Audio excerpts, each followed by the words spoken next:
So yes, good morning everyone and welcome to the class. So दोस्तों आज का हमारा टॉपिक है हिस्ट्री। हिस्ट्री हम शुरू करने वाले हैं and we are going to start from actually ancient history as you know this very well कि एंशियंट हिस्ट्री से हम शुरू करने वाले हैं।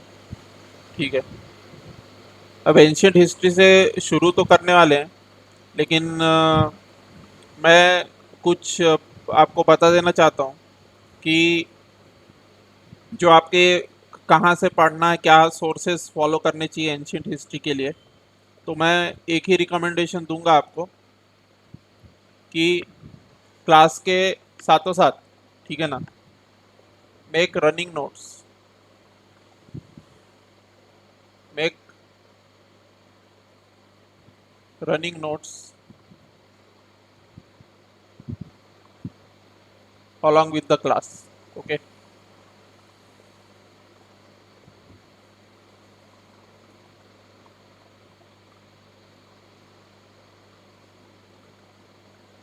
ये आपको करना है, ठीक है। ये कोर्स में एंशियंट भी होगा, मिडिवल भी होगा, मॉडर्न भी होगा, सब कुछ होगा।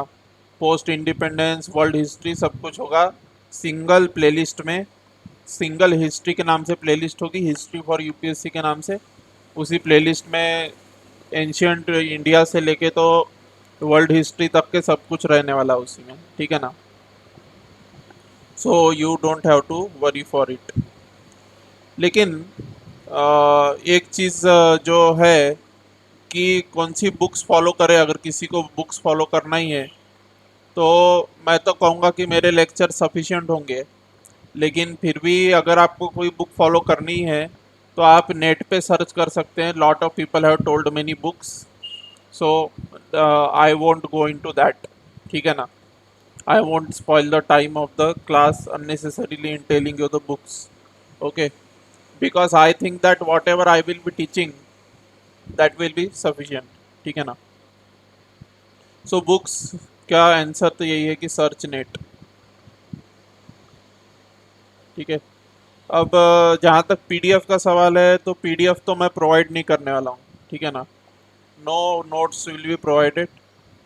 क्यों नोट्स नहीं प्रोवाइड कर रहा हूँ? बिकॉज देखो, फिजिक्स ऑप्शनल के तो नोट्स प्रोवाइड किए जाएंगे, ठीक है ना।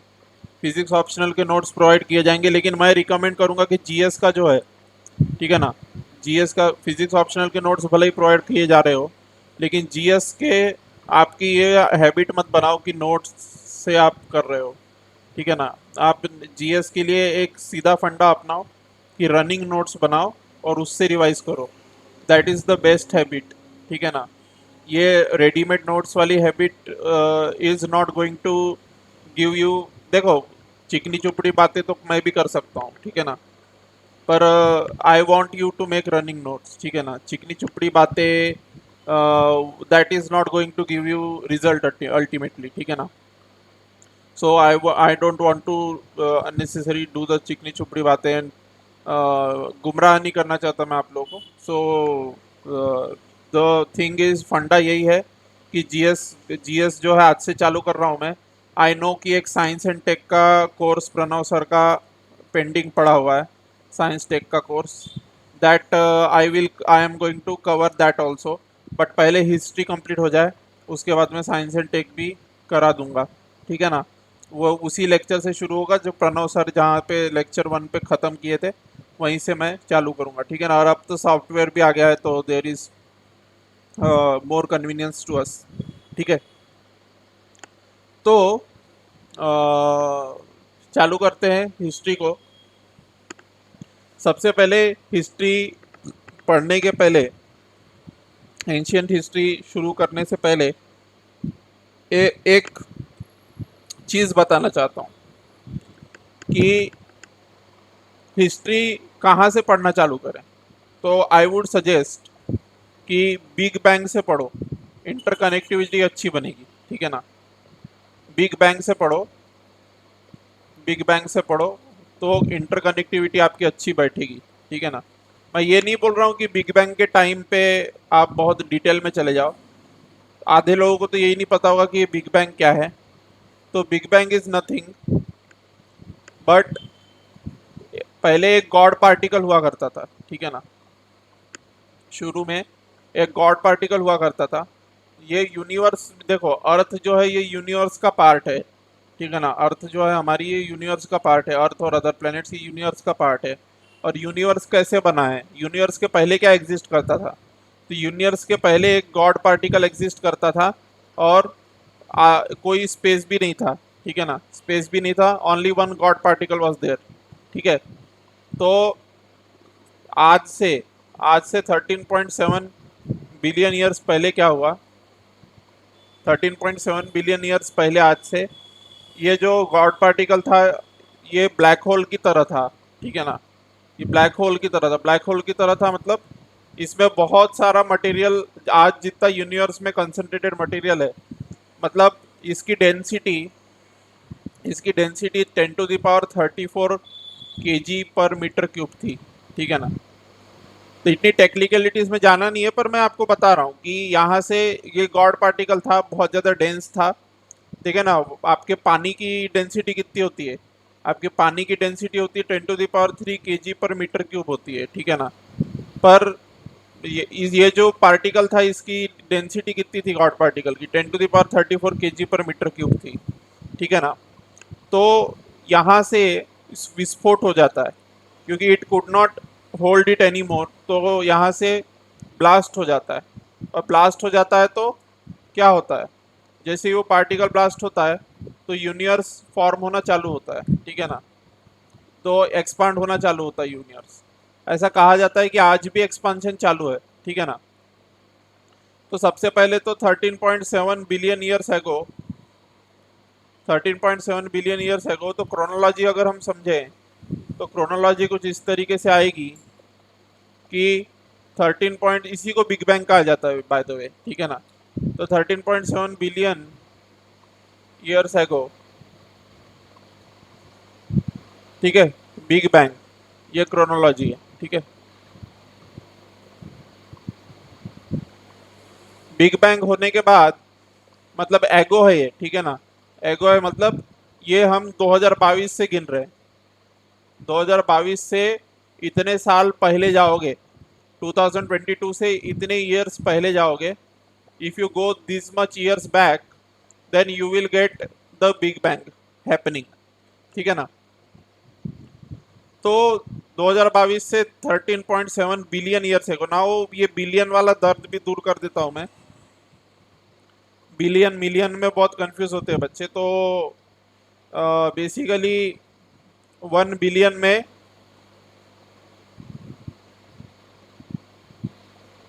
1 बिलियन में 100 मिलियन होते हैं आई थिंक, ठीक है ना। सो 1 बिलियन हैज 100 मिलियन, ठीक है। तो और 1 मिलियन में कितने लैक्स होते हैं, how many lakhs do 1 million have, ठीक है ना। 1 मिलियन में 10 लाख होते हैं, ठीक है ना।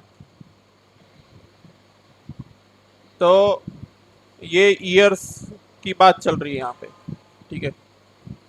तो 1 बिलियन 1 बिलियन में 100 मिलियन ईयर और 1 मिलियन में 10 lakh year, if I am not wrong this is the case, most probably I am correct, okay. by the way you can search the net but I am correct most probably, okay। so this मतलब हम कब की बात कर रहे हैं, ये बहुत पुरानी बात हो रही है, ठीक है ना। यू कांट इवन इमेजिन इतनी पुरानी बात, ठीक है ना। So this is the case, ठीक है। सो ये बिग बैंग हुआ था आज से 13.7 बिलियन ईयर्स एगो, तो क्रोनोलॉजी कुछ ऐसी बनती है कि 13.7 ईयर्स एगो, फिर ये तो हो गया बिग बैंग, ठीक है, बीबी लिख देता हूँ। उसके बाद में आज से 5, ये बिलियन है, ठीक है ना, 5 billion years ago our sun was form, जो हमारे सूर्य सूर्य है ना वो पैदा हुआ था, सूर्य पैदा हुआ था आज से 5 बिलियन साल पहले, ठीक है। फिर आज से 4.7 बिलियन ईयर्स एगो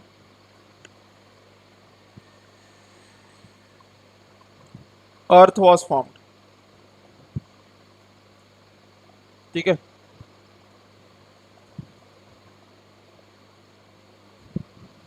एंड द स्टोरी कंटिन्यूस, ठीक है। अब इसके बाद में टाइमलाइन, इसके बाद में जब अर्थ फॉर्म हुई, तो अर्थ फॉर्म हुई उसके बाद की टाइमलाइन को कहा जाता है जियोलॉजिकल टाइम स्केल, ठीक है ना। अर्थ के फॉर्म होने के बाद में 4.7 बिलियन ईयर्स एगो, मतलब 2022 में से इतने ईयर्स माइनस करोगे, हाँ, ठीक है ना, इतने ईयर्स पहले जाओगे तो ये अर्थ जो है फॉर्म हुई थी ऐसा तुमको पता चलेगा, ठीक है ना। सो अर्थ वॉज फॉर्म, ठीक है। नाउ नाउ अर्थ अर्थ जब फॉर्म हुई थी तो उसकी स्टडी की गई, कि आज जो साइंटिस्ट लोग हैं उन्होंने स्टडी की, तो ये पाया कि अर्थ के अलग अलग पीरियड हुआ करते थे। हमारी अर्थ जो है आज जैसी नजर आती है वैसी हमेशा नहीं थी, ठीक है ना। Always it was not like that. शुरू में तो लाइफ भी नहीं थी अर्थ पे, ठीक है ना। तो earth has evolve over years, ठीक है ना। Earth has basically evolve over years, ठीक है ना। अर्थ was never the same, okay. So the evolution of earth,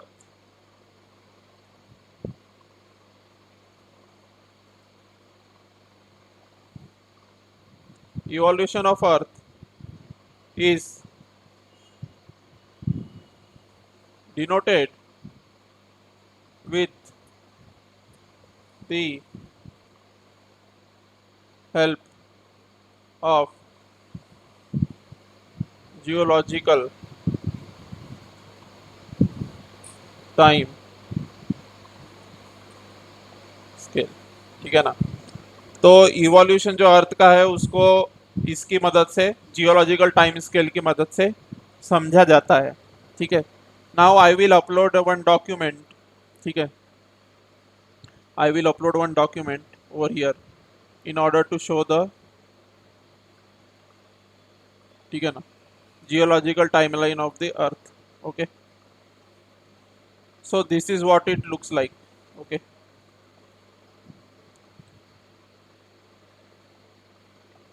मैं आपको पहले ही बता दे रहा हूँ कि ये जीएस के पर्सपेक्टिव से ज़्यादा इम्पोर्टेंट चीज़ नहीं है, ठीक है।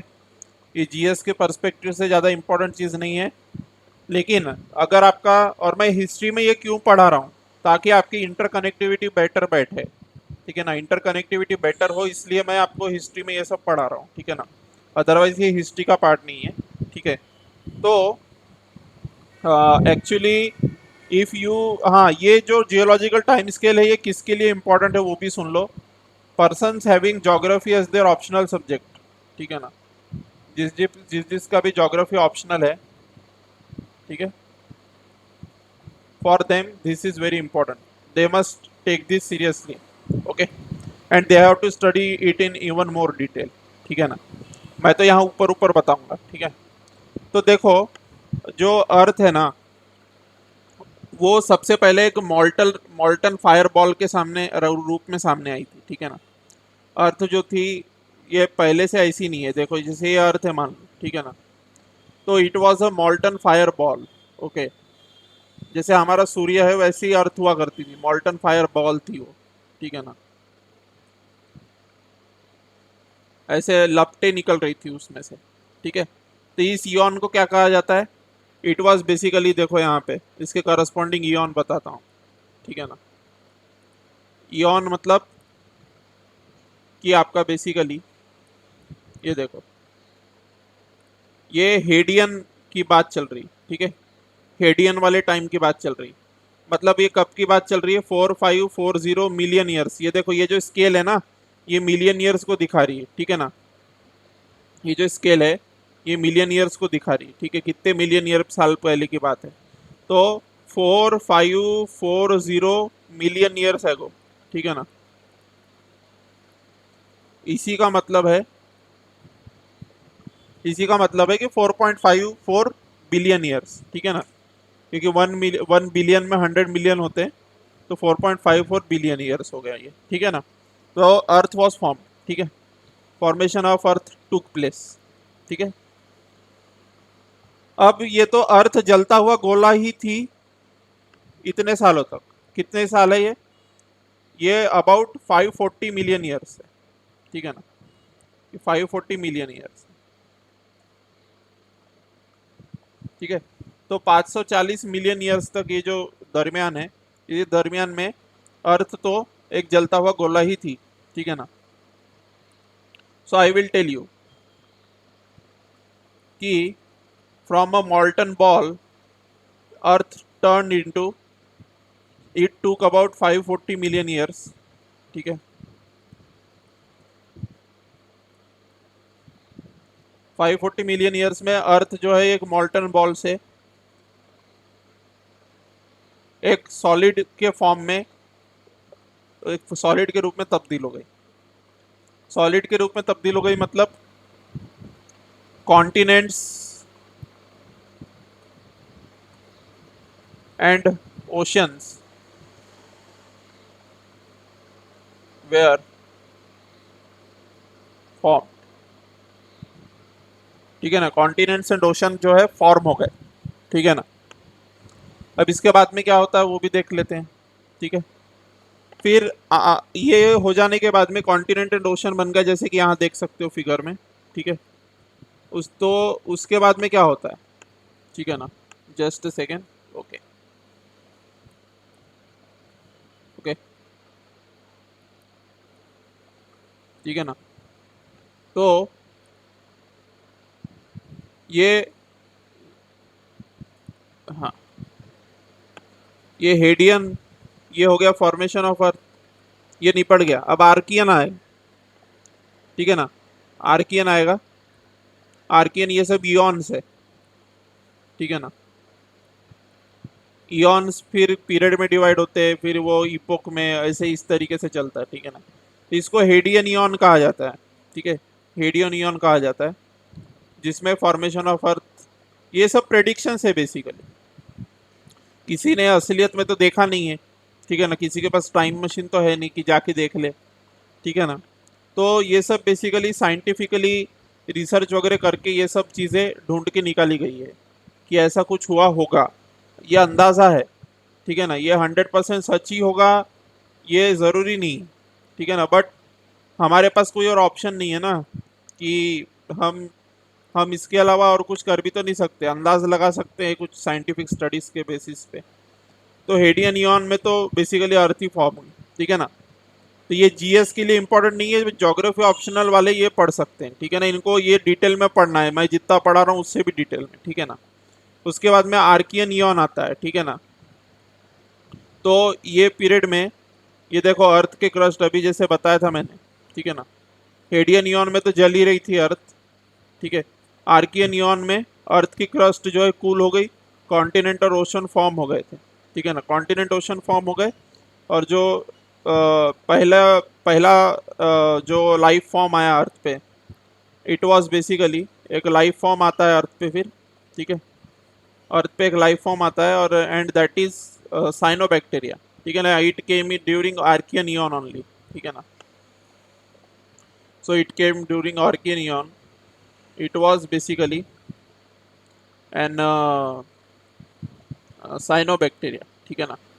Late me write with red pen only, ठीक है। तो साइनोबैक्टीरिया जो है अस्तित्व में आया, ठीक है। साइनो बैक्टीरिया, ठीक है। इसी, अभी इसके भी और पार्ट्स है, वैसे तो इसके भी और दो तीन टुकड़े होते हैं।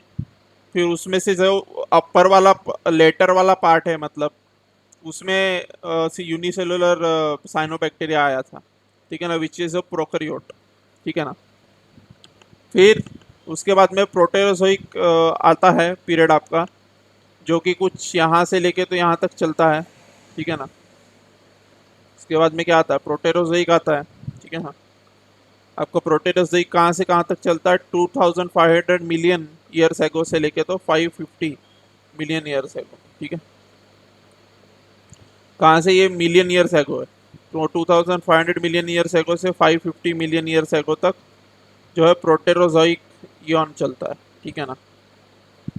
फिर यहाँ पे बैक्टीरिया, एल्गे और जेलीफिश आते हैं अस्तित्व में, ठीक है। इसके बाद में इसके बाद में जो है कैम्ब्रियन एरा आता है, ठीक है ना।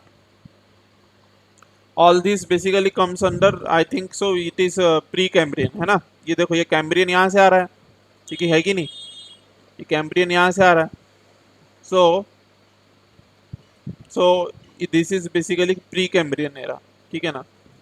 तो क्या प्री कैम्ब्रियन एरा के यहाँ से यहाँ पे कोल फॉर्मेशन हुआ होगा? क्या यहाँ पे कोल फॉर्मेशन हुआ होगा? जवाब है ना, यहाँ कोल फॉर्मेशन नहीं हुआ होगा। क्यों नहीं हुआ होगा भाई कोल फॉर्मेशन? स्वाभाविक सी बात है, क्योंकि कोल के लिए वेजिटेशन लगता है कोल फॉर्मेशन के लिए, तो यहाँ पे कोल फॉर्मेशन नहीं हुआ होगा। तो ये ज्योग्राफी में पढ़ोगे, ठीक है। मैं ज्योग्राफी में भी इस चीज़ को फिर से रिपीट करूँगा, ठीक है ना। फिर आता है कैम्ब्रियन एरा, ठीक है, 550 से 500 तक, ठीक है। फिर उसके बाद में और भी आएंगे, ठीक है। ठीक है, अलग अलग हर एक पीरियड का एक विशिष्ट कोई खासियत है उसकी, ठीक है ना, ठीक है। फिर ये ऑर्डोविशियन, फिर सिल्यूरियन, फिर डिवोरियन, ठीक है ना। तो ये पैलियोजोइक चल रहा है, ठीक है ना, इपोक, ठीक है ना, ये बेसिकली इपोक है। इधर इयॉन है, इधर इपोक है, ठीक है ना। समझ लेना, ये इनवर्टिब्रेट आए सबसे पहले। आपको जीएस के पर्सपेक्टिव से क्या इंपॉर्टेंट है इसमें? आपको सिर्फ ये सीक्वेंस सीक्वेंस याद रखना है। ये नहीं भी याद रखोगे तो भी चलेगा। ज्योग्राफी ऑप्शनल वालों को ये भी याद रखना है, ये भी याद रखना है, ये भी याद रखना है। आपको क्या क्या याद रखना है? ज्योग्राफी जीएस के पर्सपेक्टिव से आपको ये सीक्वेंस याद रखना है कि किसके बाद क्या हुआ, किसके बाद क्या हुआ, किसके बाद क्या हुआ। ये सीक्वेंस आपके लिए इम्पोर्टेंट है। आपके लिए ये कौन से पीरियड में हुआ वो इम्पोर्टेंट नहीं है, ठीक है ना। तो इस चीज़ का विशेष ख्याल रखें, ठीक है। सो ऑर्डोविशियन, फिर अर्ली बोनीफिश आई। सबसे पहले इन्वर्टिब्रेट आया था कैम्ब्रियन में, फिर अर्ली बोनीफिश आई, ठीक है ना। फिर अर्लीस्ट सिल्यूरियन में अर्लीस्ट लैंड एनिमल्स आए, ठीक है ना।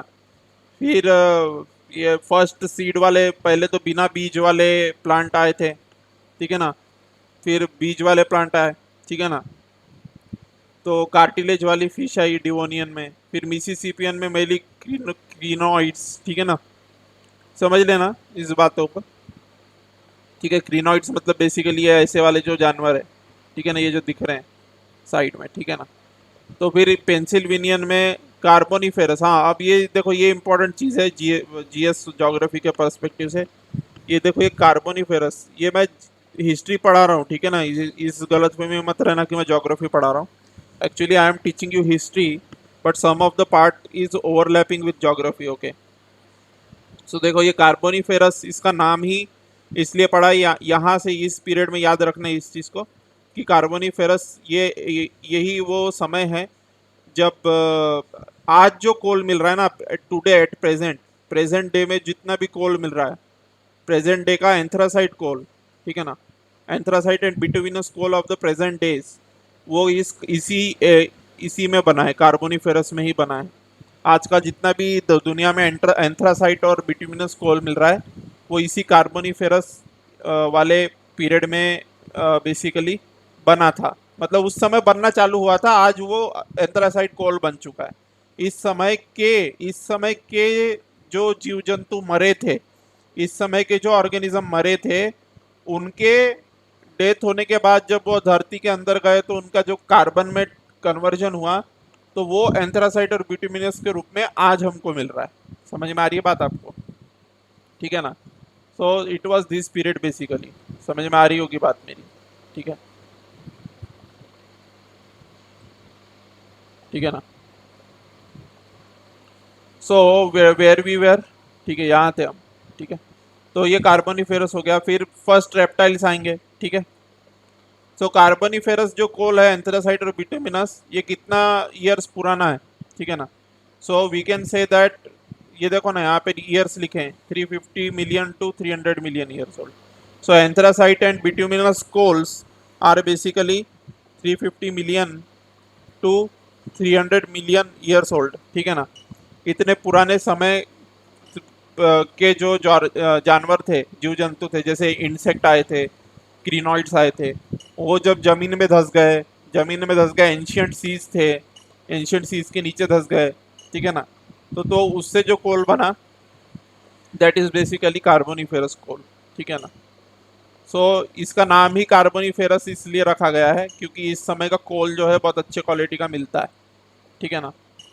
अब इसके सवाल ये उठता है कि इसके पहले पहले क्यों नहीं, इसके पहले तो इससे भी, जब मैंने तो सर सुना है कि जितना पुराना कोल होता है उतना अच्छे क्वालिटी का होता है, तो फिर इससे पुराना वाला जो कोल है ये ये इससे अच्छा क्यों नहीं? तो जवाब ये है कि इससे पहले जो है कोल बन ही नहीं रहा था। इससे पहले कोल क्यों नहीं बन रहा था भाई? बहुत आसान आसान बात है। इसलिए कोल नहीं बन पा रहा था इससे पहले क्योंकि इतना वेजिटेशन ही नहीं था, ठीक है ना। It is basically because of vegetation that coal is formed, ठीक है ना। अब टेरेस्ट्रियल वेजिटेशन ही नहीं है तो कोल कैसे बनेगा? कोल बनने के लिए टेरेस्ट्रियल वेजिटेशन की ज़रूरत होती है, ठीक है ना। तो टेरेस्ट्रियल वेजिटेशन यहाँ से शुरू होता है, कार्बोनिफेरस एरा से। इसलिए 350 से 300 मिलियन ईयर एगो ही कोल बनने की प्रक्रिया चालू हुई थी, उसके पहले कोल था ही नहीं। इसलिए ये इस गलतफहमी में मत रहना, ये कंसेप्ट क्लियर रखना। तो ये जीएस के पर्सपेक्टिव से इतना याद रखना इंपॉर्टेंट है जितना मैंने बताया, ठीक है ना। बाकी आपको कौन से पीरियड में क्या हुआ एग्जैक्ट वो याद नहीं रखना, ये सीक्वेंस याद रखना है कि क्या किसके बाद क्या हुआ वो याद रखना है, ठीक है ना, यूपीएससी के लिए।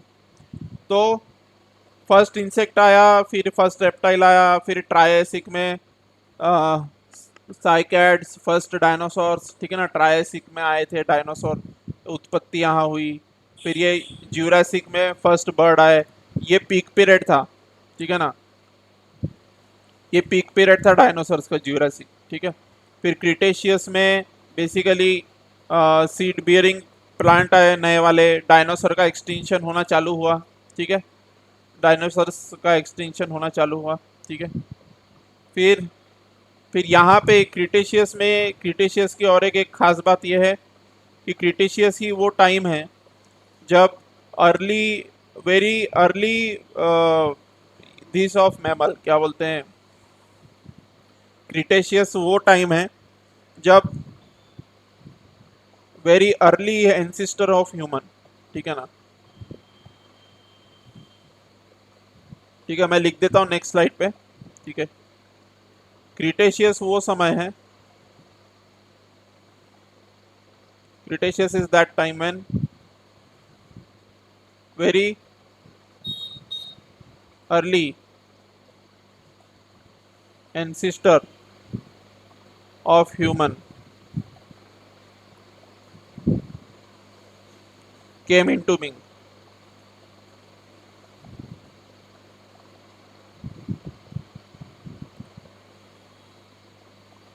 बहुत पुराना जो एंसिस्टर है ह्यूमन का वो अस्तित्व में है। अब ओल्ड एंसिस्टर क्या था ह्यूमन का? ह्यूमन का ओल्ड एंसिस्टर बोले तो एप ना, एप आया अस्तित्व में। समझ में आ रही है बात मेरी? ठीक है, एप्स केम इनटू एग्जिस्टेंस, ठीक है ना। एप्स मतलब वो वाले एप्स, ठीक है। ये वो जो एप से ह्यूमन का इवोल्यूशन होता है ना, वो एक डायग्राम होता है जिसमें एक बंदर से ह्यूमन कैसे बना वो दिखाते हैं सक्सेसिव सीरीज में, ठीक है ना, जो पहली स्लाइड थी इस क्लास की। That basically the app came into existence over here in the Cretaceous, ठीक है ना। वेरी अर्ली ह्यूमन, इसको इजिप्टोपिथेकस भी बोलते हैं if I am not wrong, ठीक है ना। इजिप्टोपिथेकस भी बोला जाता है इसको, ठीक है ना। क्यों तो, ठीक है। तो एंथ्रोपोलॉजी ऑप्शनल वालों को वो पढ़ना होता है कि इजिप्टोपिथेकस क्या है, पर इतना समझ लो कि यहाँ पे ह्यूमंस का अस्तित्व की नींव रखी गई थी, ठीक है ना। Base of human existence formed over here in the Cretaceous, ठीक है ना। तो जो ह्यूमन एग्जिस्टेंस का बेस है वो क्रिटेशियस में आता है, ठीक है। Then after Cretaceous the Tertiary, Tertiary is basically rise of mammals, ठीक है ना, राइज ऑफ मैमल्स। और फिर ये इसमें ये सारी चीज़ें आते हैं, ठीक है। ये सारी चीज़ें आती है कि पेलियोसीन, फिर इयोसीन, फिर ओलिगोसीन, फिर मियोसीन, फिर प्लियोसीन, फिर प्लिस्टोसीन और फिर होलोसीन, ठीक है ना। समझ में आ रही होगी बात नहीं? ठीक है, ये जो नज़र आ रहे हैं आप, we are basically living in Cenozoic era, period is Quaternary, and we are living in Holocene epoch. Holocene epoch में रह रहे हैं हम, ठीक है ना, होलोसीन इपोक में रह रहे हैं। इसलिए कभी कभी आपने सुना होगा कि जो अभी जो मास एक्सटिंक्शन शुरू है ड्यू टू एंथ्रोपोजेनिक एक्टिविटीज, ठीक है ना, देखो अभी जो एंथ्रोपोजेनिक एक्टिविटीज हो रही है, एंथ्रोपोजेनिक एक्टिविटीज, एंथ्रोपोजेनिक एक्टिविटीज से जो प्रेजेंटली मास मास एक्सटिंक्शन चालू है, ठीक है ना, which is going on right now. It is basically called as, also called as Holocene extinction. Why is it called as Holocene extinction? Because this period is going on right now. ठीक है ना, इसके इसके according देखो, ठीक है ना, ये होलोसीन अभी चल रहा है ना, ठीक है, सो इसीलिए इसको होलोसीन एक्सटिंक्शन भी कहा जाता है, ठीक है ना। तो कुछ कुछ लोगों का डिबेट रहता है कि ये होलोसीन होलोसीन तो पुराना हो गया, अब और एक यार ये होलोसीन है कब से बेसिकली, ठीक है ना, ये आज से 10 लाख साल पहले से माना जाता है, ठीक है ना, 10 लाख ईयर्स एगो। होलोसीन मतलब क्या है, 10 lakh years ago to till present, ठीक है ना, ठीक है ना, 10 lakh years ago till present is Holocene, basically Holocene epoch है, ठीक है ना। सो इस चीज़ का आप मोटा मोटा आइडिया रख लें, ठीक है। So this is the thing. Now how man evolve, ठीक है ना, तो उसके लिए मुझे एक आपको दिखाना पड़ेगा एक पिक्चर, ठीक है, ये पिक्चर है वो, ठीक है, ठीक है, ये पिक्चर है, this is the commonest of common picture, ठीक है, इसको इधर कर देते हैं, ठीक है, this is a very common picture, ठीक है, और ये पिक्चर को देखते वक्त आपके दिमाग में कुछ बातें आती होंगी, ठीक है, ठीक है ना, देखो भाई ये पिक्चर,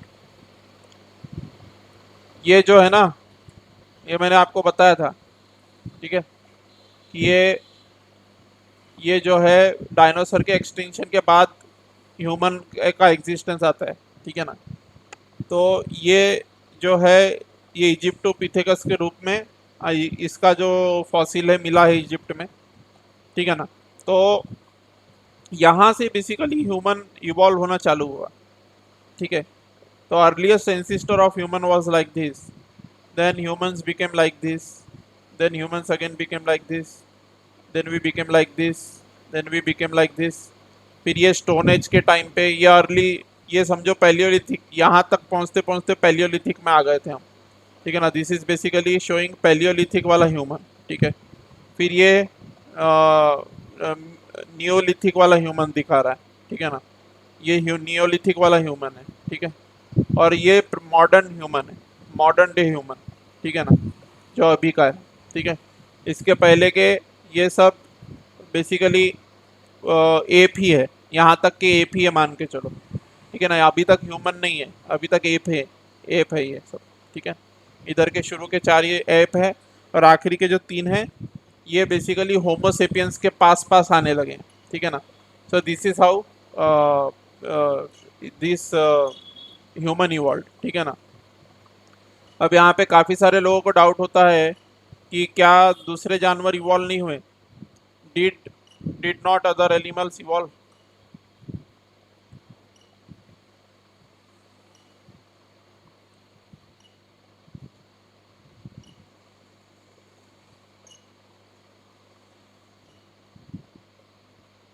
तो जवाब है yes, they to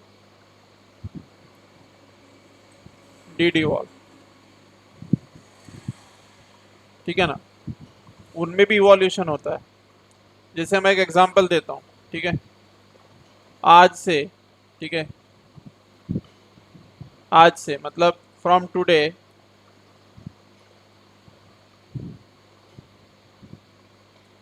5 from today 100 million years ago, ठीक है ना, from today 100 million years ago horse was of, ठीक है ना, horse was of the size of a goat। तो समय के साथ इवोल्यूशन होते गया हॉर्स में, और एक बकरी के साइज का था, हुआ करता था हॉर्स, मतलब एक गोट के साइज का हुआ करता था। और ये 100 मिलियन सालों में हॉर्स इतना हाइटेड हो गया और इतना फास्ट दौड़ने वाला प्राणी बन गया, ठीक है ना, फ्रॉम मिलियंस ऑफ ईयर्स एगो, ठीक है।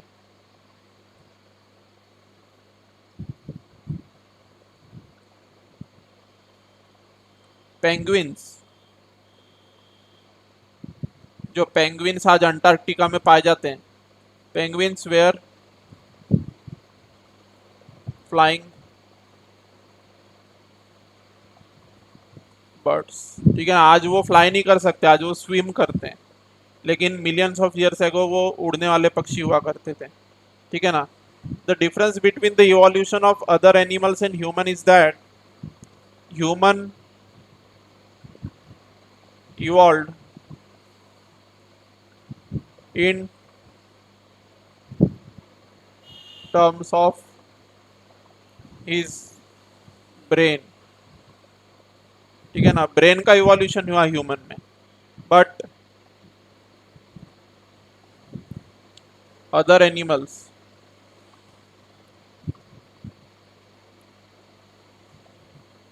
only evolved in physical features, ठीक है ना, सिर्फ फिजिकल फीचर्स इवॉल्व हुए बाकी के एनिमल्स के। जैसे मैंने इसका एग्जांपल दिया, और एक एग्जांपल है मेरे पास, जिराफ मिलियंस ऑफ ईयर्स एगो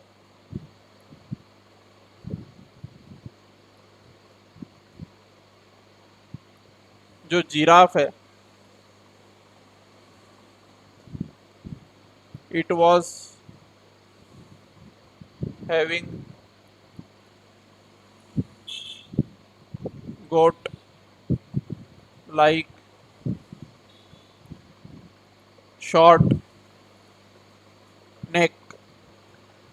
तो आज का जो ह्यूमन है, ठीक है ना, the human today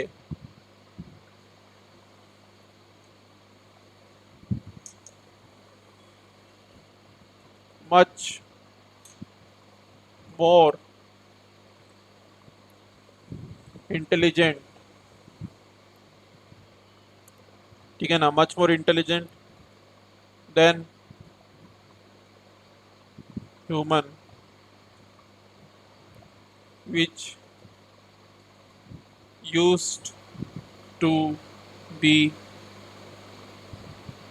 million of years ago, ठीक है ना।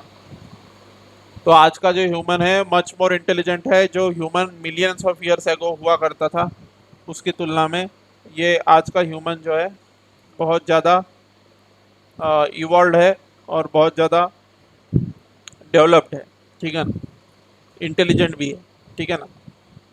But what happened with evolution to humans, basically humans के जो स्किन के हेयर्स है वो कम हो गए, ठीक है ना, स्किन हेयर्स रिड्यूस्ड, ठीक है, स्किन के हेयर्स रिड्यूस हो गए, फिजिकल स्ट्रेंथ रिड्यूस्ड, ठीक है ना,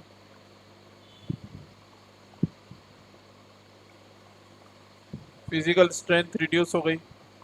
मिलियंस ऑफ ईयर्स एगो ह्यूमन की फिजिकल स्ट्रेंथ बहुत ज़्यादा हुआ करती थी, स्किन हेयर्स, स्किन पे जो हेयर्स थे बहुत ज़्यादा हुआ करते थे, ठीक है ना, फिजिकल स्ट्रेंथ जो है बहुत ज़्यादा हुआ करती थी।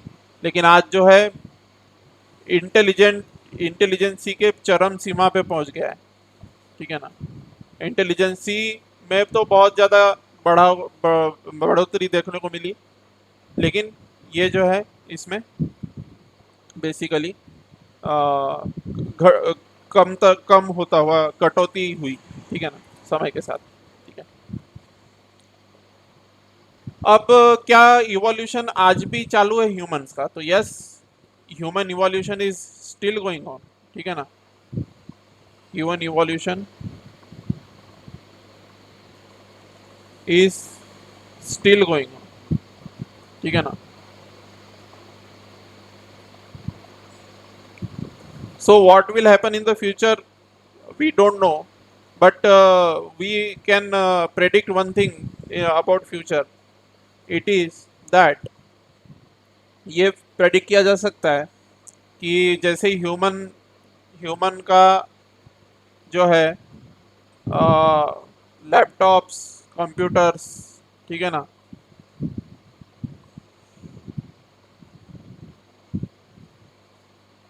लैपटॉप, कंप्यूटर, मोबाइल ऐसी चीज़ें यूज़ करने के कारण ये प्रेडिक्ट किया जा रहा है कि ह्यूमन की आईज़ जो है, फ्यूचर ह्यूमन की जो आईज़ होगी वो वाइड होगी, ठीक है ना।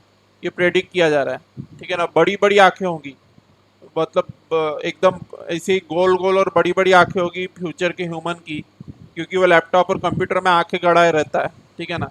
तो this human but this evolution will take place millions of year, ठीक है ना। ऐसा नहीं होगा कि दादाजी की आंखें छोटी छोटी थी और नाती की आंखें बड़ी बड़ी हो गई, ऐसा नहीं होने वाला है, ठीक है ना। ये जो प्रोसेस है इसको मिलियंस ऑफ ईयर्स लगेंगे, ठीक है ना।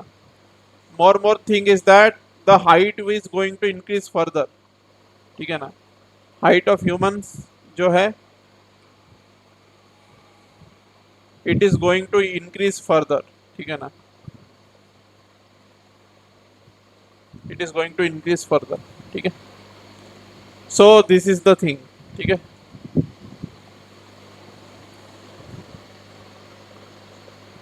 ठीक है।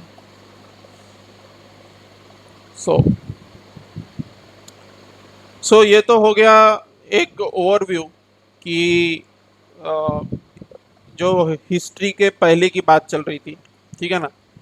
एंड बेसिकली अब हम पढ़ना चालू करेंगे हमारी एक्चुअल हिस्ट्री, ठीक है ना, जो हमें पढ़नी, ठीक है।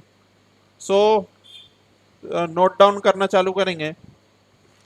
Who is the father of history? किसको फादर ऑफ हिस्ट्री कहा जाता है? तो basically he is this person, ठीक है, हीरोडोटस, ठीक है ना। Herodotus is considered as the father of history, ठीक है।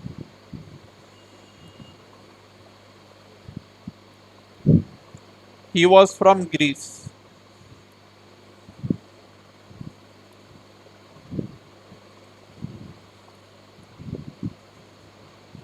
ठीक है। तो एंशियंट हिस्ट्री में ही ऐसा एक व्यक्ति और आता है हमारे पास में जो कि कल्हाना है, ठीक है ना। कल्हाना, इन्होंने लिखी है राज तरंगिनी, ठीक है ना। ये basically 12th century common era में हुआ करते थे, ठीक है। इन्होंने लिखी है राज तरंगिनी, ठीक है ना।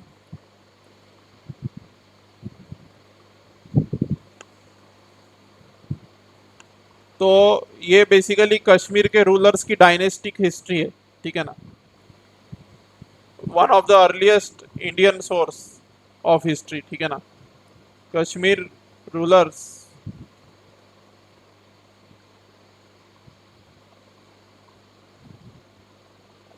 डायनेस्टिक हिस्ट्री, ठीक है। बेसिकली राज तरंगिनी में लिखी गई है। तो ये आगे भी आएगा पढ़ने में, लेकिन अभी भी बता दे रहा हूँ मैं। तो ये करकोटा डायनेस्टी जो हुआ करती थी कश्मीर में, करकोटा डायनेस्टी जो कश्मीर में हुआ करती थी, ठीक है, उसके रूलर अशोक, मतलब वही वाला अशोक हमारा वाला, ठीक है। अशोक का तो रूल बहुत दूर तक फैला ना, तो कश्मीर में भी चला गया था। तो अशोक टू ललित आदित्य, ये आपकी बुक जो है राज तरंगिनी, इनकी हिस्ट्री के बारे में बताती है, ठीक है ना। सो राज तरंगिनी का एक्चुअल मीनिंग है,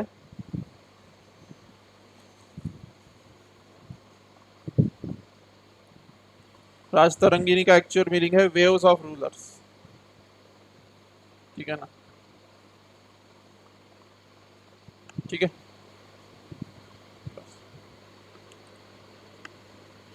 अब यहाँ पे एक कंसेप्ट क्लियर कर लेते हैं कि फर्स्ट सेंचुरी एडी मतलब क्या।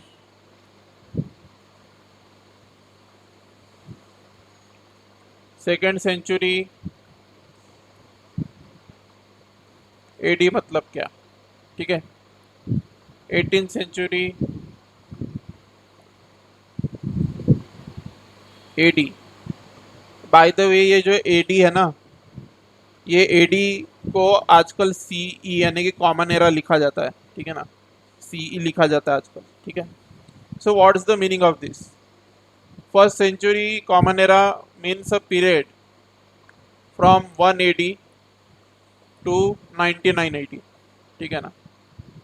तो 1 एडी टू 99 एडी जो है ये फर्स्ट सेंचुरी एडी होगी, ठीक है। सेकेंड सेंचुरी एडी कहाँ से कहाँ तक होगी? 100 टू 199 एडी, ठीक है ना, यानी कि CE. This will be basically your second century. 18th century क्या होगी? 1700 टू 1799, ठीक है ना।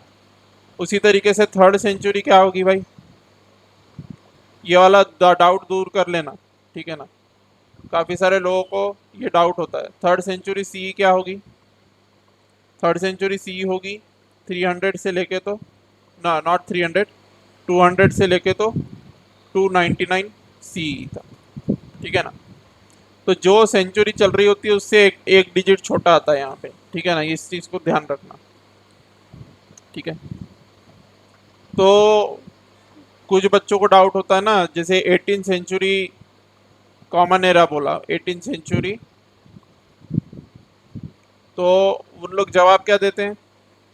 1800 टू 1899 जवाब देते हैं। But this is totally wrong, ठीक है। 18th सेंचुरी सी बोले तो 1800 टू 1899 नहीं होगा, ठीक है ना। It will be basically 1700 to 1799, ठीक है ना। This is the thing which you have to remember. Right now which century is going on, ठीक है ना। Right now the year 2022 is going on, so this is 21st century, ठीक है ना। Doraemon कौन से सेंचुरी का था? डोरेमोन कौन से सेंचुरी की रोबो कैट थी? 22nd century. तो 22nd सेंचुरी का था, मतलब it he is something from 2100 to 2199, ठीक है ना। इस पीरियड के बीच का डोरेमोन था, ठीक है।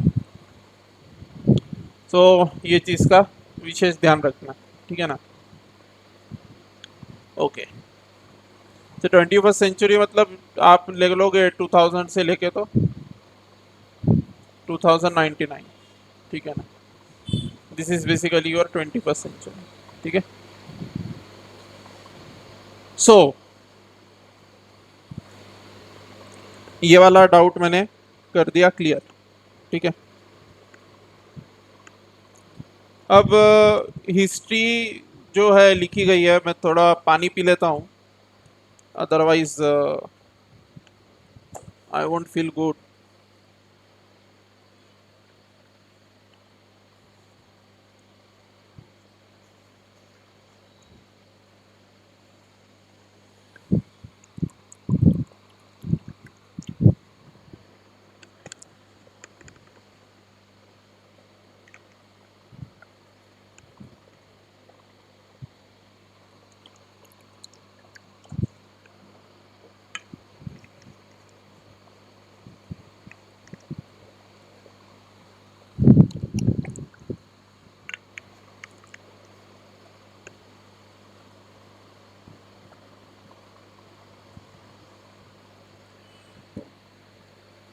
Okay,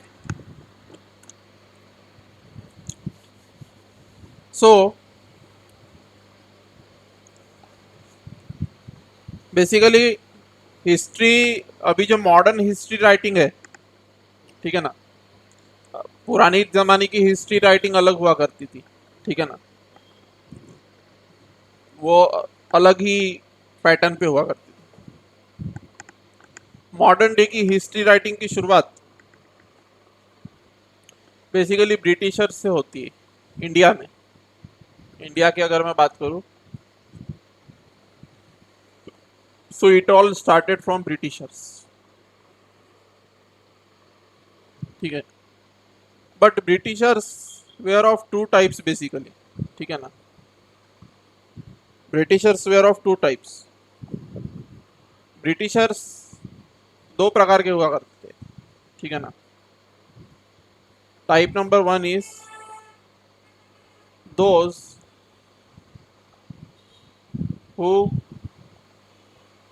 tried to show off the white man's superiority,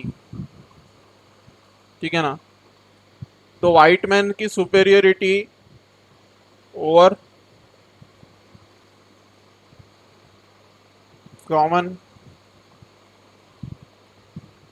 Indian man, ठीक है ना। सो जो भी जिन्होंने भी शो ऑफ करने की कोशिश की कि व्हाइट मैन सुपेरियर थे इंडिया के लोगों से, तुम्हारा तो कोई कल्चर ही नहीं है, that you don't have any culture, ठीक है ना, you don't have any culture of your own,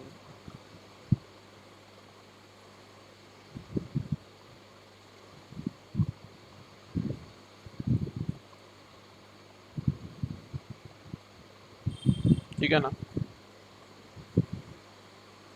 you don't have any culture of your own, ठीक है ना। They tried to show off कि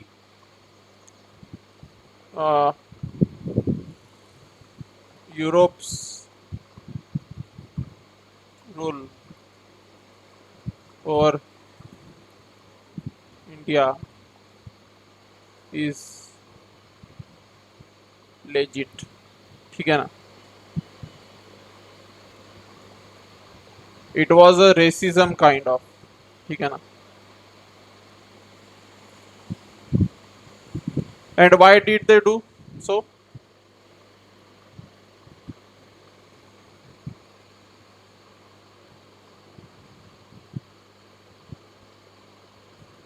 what was the objective?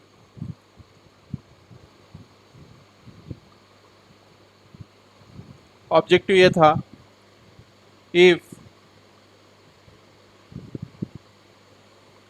Indians don't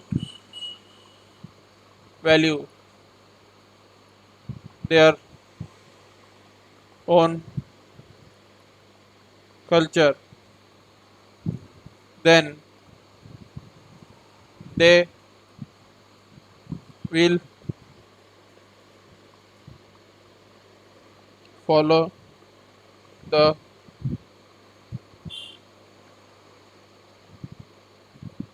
Britishers blindly, ठीक है ना। अब वो अपने कल्चर का वैल्यू नहीं करेंगे, तो ऑब्वियस सी बात है कि ब्रिटिशर्स को ब्लाइंडली फॉलो करेंगे, ठीक है ना। So this will eventually keep India under check. इससे कोई रिवॉल्ट भी नहीं होगा, ठीक है ना, इंडिया अंडर चेक रहेगा, ठीक है ना, दिस इज अंडर, ठीक है ना, India will be under check, ठीक है, and they can continue their rule, ठीक है ना।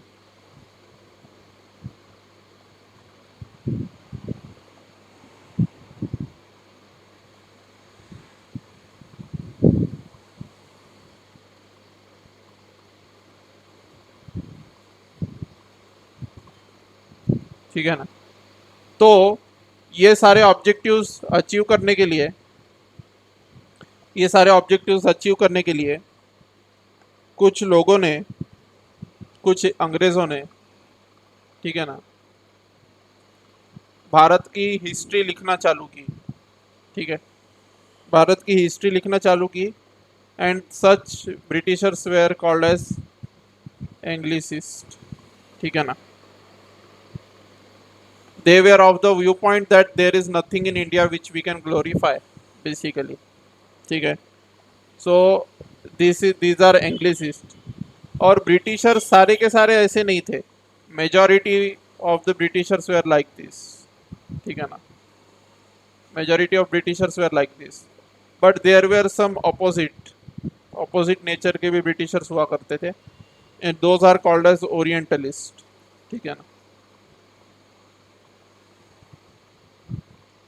The orientalist were of the view point, orientalist का क्या व्यू पॉइंट था? Orientalists were of the view point that Indians do have, ठीक है ना, a culture of their own.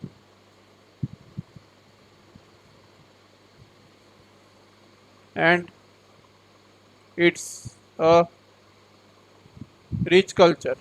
ठीक है ना। ठीक है,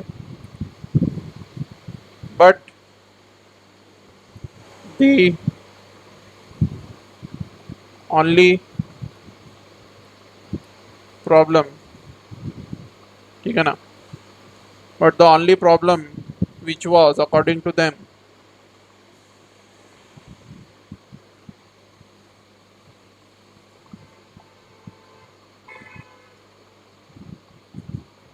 was that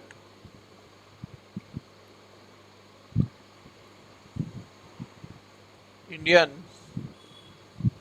have, Indians need to be, ठीक है ना, need to be told about their rich old culture। ठीक है ना, उनको बताना चाहिए उसके बारे में। And only then, only then they will be able to understand their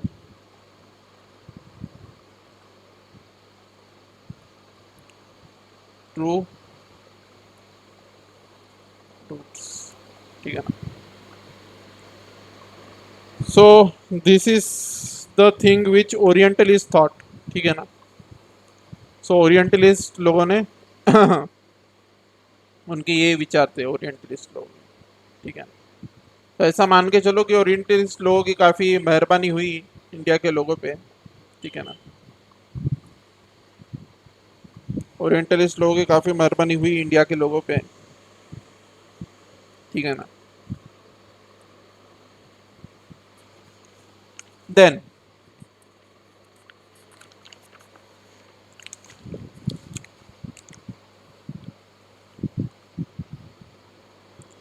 अब कुछ एग्जाम्पल्स है, वैसे तो they are not very much important, but let me end the class over here. I will start with the approaches towards history in the next class. Till then, जय हिंद जय भारत, अपना ख्याल रखें और देखते रहें हमारे इस चैनल को। Thank you very much.